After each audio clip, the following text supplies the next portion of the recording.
That the fact that they're bringing this up now, to me, points to the fact that the only reason we would need a draft is because our warmongering politicians are starting wars that they know the American people aren't going to support.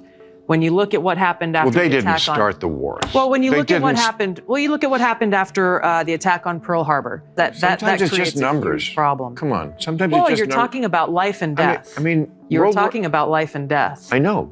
Tulsi Gabbard schooled Bill Maher with facts in a debate on Real Time with Bill Maher, where they sat with Chris Matthews and talked on some hot topics. But they still registered you. Now the Democrats in an election year have brought this up for I don't know what reason, saying now we want women to register because there's 250,000 women in the military right now. And if something was so catastrophic that we did have to draft people, why shouldn't women go? But why bring it up in an election year are my two questions. They started off with the topic that the Democrats have been throwing around, which is bringing women to register for the military draft. They are considering adding women into the system that had young men registering at the legal age of 18. Tulsi gives a clear answer to Bill's question.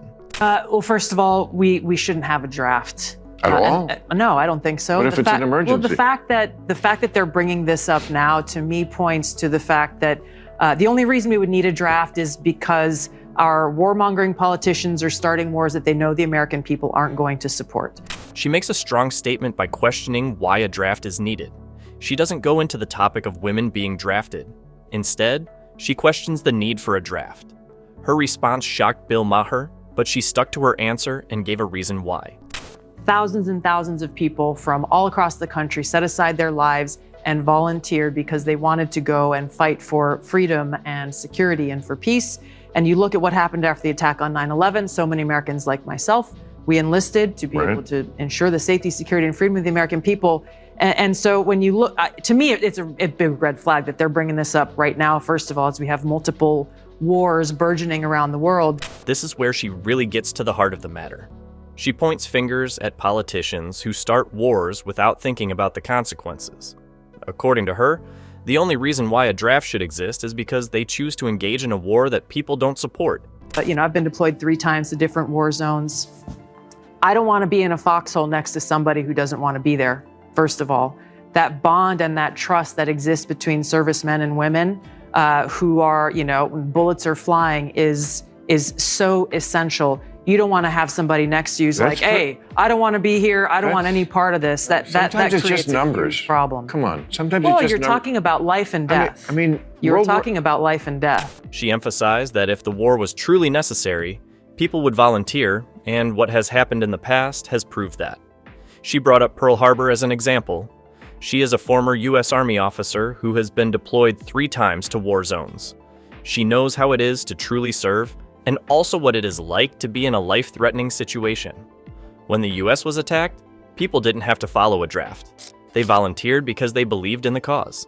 She also added a personal experience and how she fought for her country. She is not against the draft in general, according to her. Wars don't just happen. They are caused by conflict which can be stopped at an early stage. These types of problems can be started by political leaders with agendas, usually at the expense of the citizens.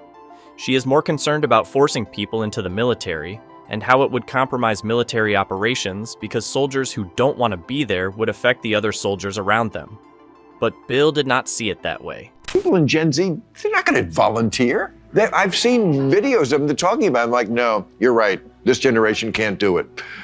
The number of people you're going to have is just going to be, it's going to be a smaller force. Compared to, how many, there's over 1 billion Chinese people if the war breaks out with them.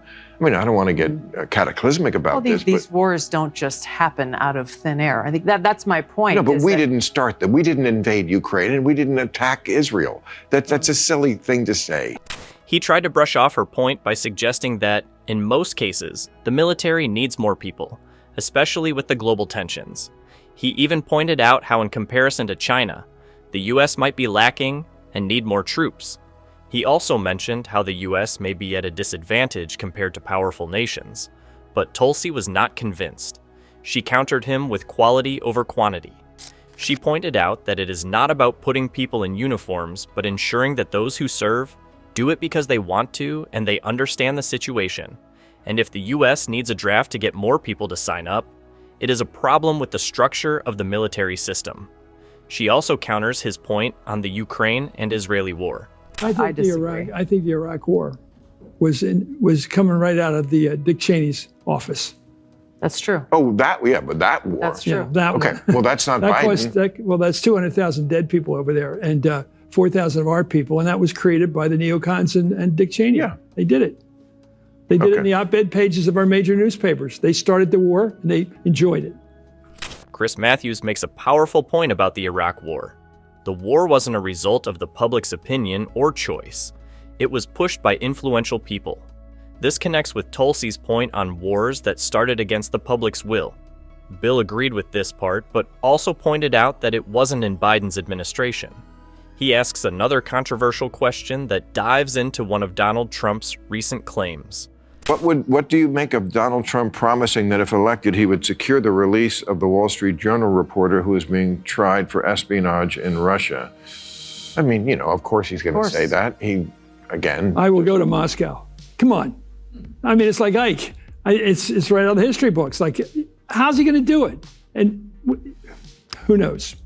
He's not going to do it. Well, he could do it because Putin, look, if he made it part of the Ukraine deal.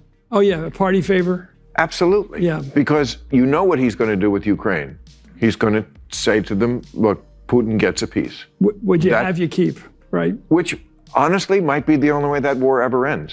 Bill brings up one of Trump's ideas, which is to secure the release of the Wall Street Journal reporter from Russia by making it part of a deal with Ukraine.